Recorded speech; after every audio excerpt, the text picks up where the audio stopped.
नमस्कार साथियों, कर्म सु कौशलम यूट्यूब चैनल पर आपका एक बार फिर से स्वागत है। यूनिट 1 के अगले टॉपिक में आज हम पढ़ेंगे जैन धर्म में योग के बारे में। जैन धर्म में योग। तो आज का हमारा टॉपिक है जैन धर्म में योग। अब सबसे पहले हम समझेंगे जैन धर्म में योग। इसका मतलब ये नहीं है, कई जने ये मतलब निकाल लेते हैं कि जैन धर्म में योग यानी कि जैन धर्म के कोई विशेष आसन प्राणायाम होंगे। तो योग की परिभाषा क्या है? आत्मा का परमात्मा से मिलन ही योग है।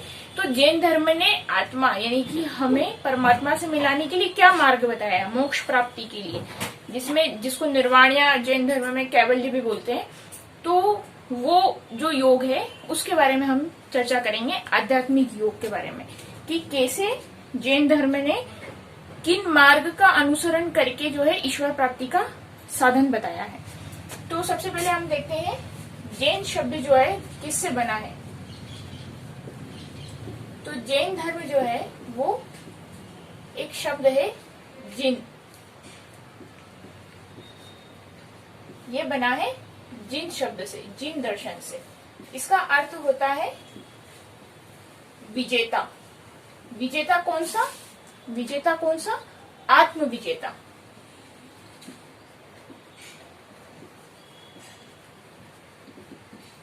आत्म विजेता।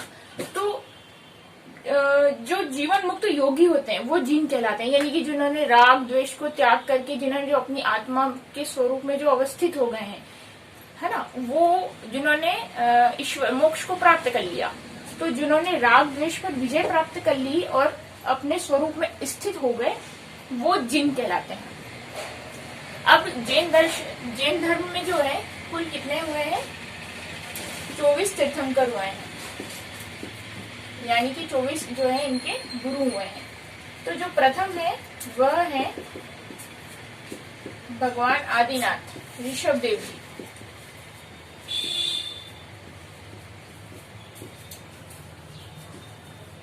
ऋषभ देव जी जो है प्रथम तीर्थंकर है, ठीक है।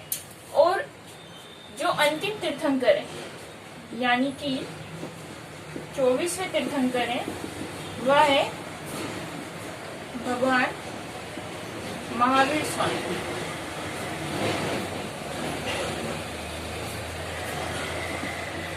चौबीसवें तीर्थंकर है भगवान महावीर स्वामी। जो महावीर स्वामी हैं, इन्होंने ही जैन मत को बहुत ज्यादा आगे फैलाया है। तो प्रथम तीर्थंकर तो ऋषभ देव जी हैं, लेकिन जो महावीर स्वामी है तो जैन मत के विकास का, प्रचार का, जैन धर्म के प्रचार प्रसार का, जैन धर्म में जो नई शिक्षा नीति लागू की है उसका वो पूरा श्रेय जो जाता है वो किसे जाता है? महावीर स्वामी जी को जाता है। तो यहाँ हम देखेंगे कि जैन धर्म या मत के विकास व प्रचार प्रसार का श्रेय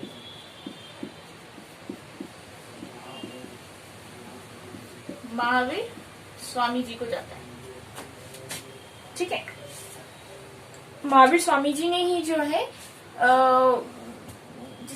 आध्यात्मिक विकास के लिए जो है एक नई जीवन शैली, एक नई पद्धति, नए विचार जो है दिए हैं। और जैन धर्म में इसको नोट करें, जीव व जगत। जैन धर्म दर्शन में जो है जीव और जगत की व्याख्या की गई है। बड़ी व्यवहारिक, सरल, सापेक्ष दृष्टिकोण से जीव और जगत की व्याख्या की गई है। ये थोड़ा हाईलाइटेड करें कि जीव और जगत की व्याख्या जैन धर्म में की गई है। अब हम आगे पढ़ेंगे मार्ग।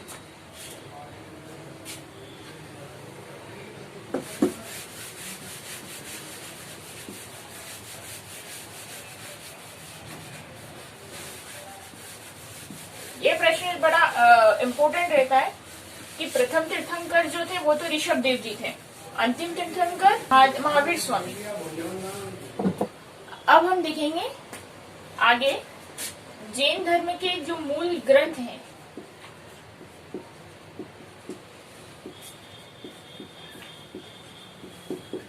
उनको कहते हैं आगम।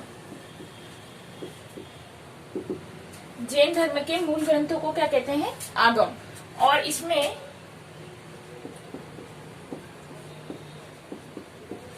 मोक्ष मार्ग के 4 साधन बताए हैं।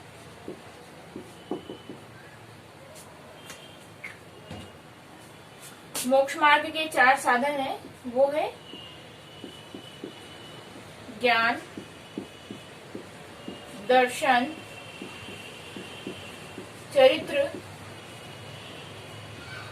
और तप। ज्ञान, दर्शन, चरित्र और तप, ये मोक्ष मार्ग के जैन धर्म में 4 साधन बताए हैं, 4 मार्ग बताए हैं। अब हम पढ़ेंगे पंच महाव्रत।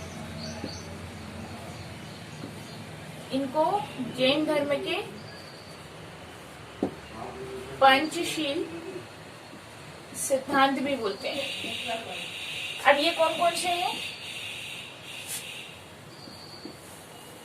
अहिंसा, वही है ये जो अष्टांग नियम में जो यम है 5। अहिंसा, सत्य, अस्तेय,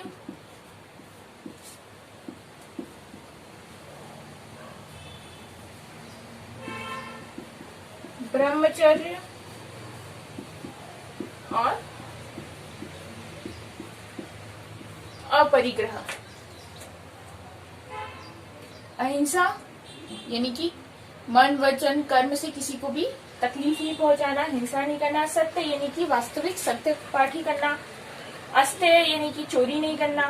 ब्रह्मचर्य यानी कि ब्रह्मचर्य व्रत का पालन करना। और अपरिग्रह यानी कि जरूरत से ज्यादा चीजों का संग्रह नहीं करना।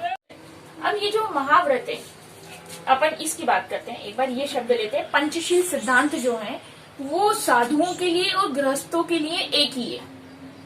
साधुओं के लिए और गृहस्थ जीवन में जीने वालों के लिए भी, गृहस्थाश्रम के जो ऋषि हैं और जो साधु ऋषि हैं उनके लिए एक ही है, लेकिन उनकी पालन की जो मर्यादाएं हैं, उनकी जो सीमाएं हैं वो भिन्न भिन्न है। तो यानी कि जो गृहस्थ में है उनके लिए सीमित होंगी और जो साधु है उनके लिए उनकी और ज्यादा थोड़े वो कठिन होंगी। इसलिए जब साधुओं की बात आ जाती है तो ये महाव्रत बन जाते हैं, लेकिन जब गृहस्थों की बात आ जाती है तो ये अणुव्रत बन जाते हैं।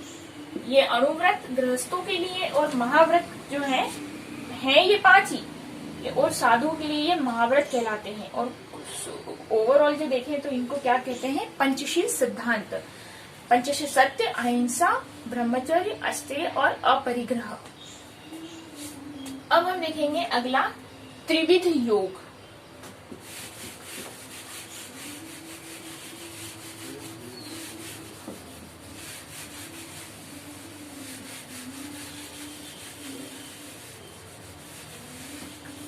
हम उतना ही पढ़ रहे हैं जिनसे प्रश्न बन जाएगा। अब हम पढ़ेंगे त्रिविध योग।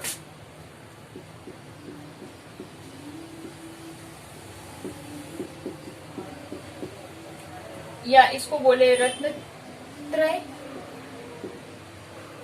जैन धर्म का त्रिविध योग सबसे पहले आएंगे, ये 3 इसमें आते हैं। सबसे पहले पर आया सम्यक ज्ञान, सम्यक दर्शन और है सम्यक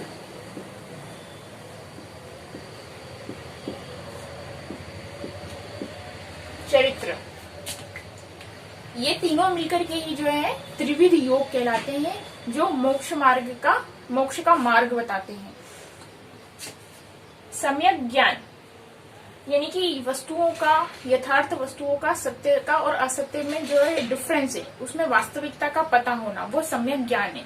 यानी कि हम ये हम फाइंड कर सकें कि वास्तविकता क्या है, यानी कि सत्यता क्या है। तो सत्य क्या है और असत्य क्या है, यानी कि सही चीजें क्या है और गलत चीजें क्या है। तो उसमें जो वास्तविकता का जो ज्ञान है वो हुआ सम्यक ज्ञान, यानी कि हमें सत्यता का ज्ञान हो, सही अच्छी बातों का ज्ञान हो। दर्शन, अब जो हमें ज्ञान है उसके प्रति हमारी सच्ची आस्था हो, श्रद्धा हो। और चरित्र की जब बात आती है तो अहितकरकारी जो कार्य हैं उनसे दूरी बना लेना, उनको छोड़ना, और जो हितकर कार्य है, यानी कि बात वही आ गई सम्यक चरित्र में भी और सम्यक ज्ञान में भी कि जो सही है और जो गलत है उसका हमको पता तो है ही, तो उनका जो है अंतर्भेद करके वास्तविकता पे चलना। तो अहितकर कार्यों को छोड़ करके हितकर कार्यों में और आचरण में उन चीजों को, हितकर कार्यों को करना और उनको आचरण में भी लाना। वो आचरण में जब आ जाएगा तो वो हमारा अच्छा चरित्र हो जाएगा, सम्यक चरित्र। तो सम्यक ज्ञान, सम्यक दर्शन और सम्यक चरित्र, ये तीनों मिलाकर के कहे जाते हैं त्रिविध योग। और ये त्रिविध योग ही जो है वो मोक्ष दिलाता है। ये त्रिविध योग, अब प्रश्न बन जाएगा कि त्रिविध योग में क्या आता है। फिर 2 नाम दे दिए जाते हैं, फिर 2 कुछ ऑप्शनल दे दिए जाते हैं। क्वेश्चन का तरीका कुछ भी हो सकता है, हमें पता होना चाहिए कि जैन धर्म के त्रिविध योग में क्या है। तो सम्यक ज्ञान, दर्शन और चरित्र है। इसका एक श्लोक है, सम्यक दर्शन ज्ञान चरित्राणि मोक्ष मार्ग।